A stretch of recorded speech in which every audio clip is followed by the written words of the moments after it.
அரசருக்கு வணக்கம். நீ பார்த்த காட்சியை விளக்கமா சொல்லு. மகாராஜா, நான் கொண்டு வந்திருக்கிற இந்த கெட்ட செய்தி மகாராஜா, நான் பார்த்த காட்சியை தான் சேனாதிபதி கிட்ட சொன்னேன்.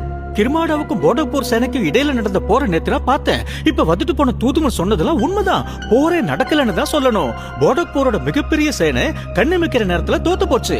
அப்புறம் விசாரிச்சப்பதான் தெரிஞ்சது, அக்கம் பக்கத்துல இருக்கிற அத்தனை ராஜ்யங்களையும் அந்த கிர்மாடா இதே மாதிரி தான் ஜெயிச்சிருக்கான். ஒற்றன் சொல்றத வச்சு பார்த்தா அந்த கிர்மாடா ஒருவேளை மாயாவியா இருப்பானோன்னு தோணுது. அப்புறம் இதுக்காக இந்த தூதுவன் அவங்களுக்கு போய் சேரத்தான் போகுது. பெரிய பிரச்சனை. அடுத்து ஆக வேண்டியதை பார்க்கலாம். மகாராஜா, சேனாதிபதி, நாம யுத்தத்துக்கு வேண்டிய ஏற்பாடு செய்வோம்.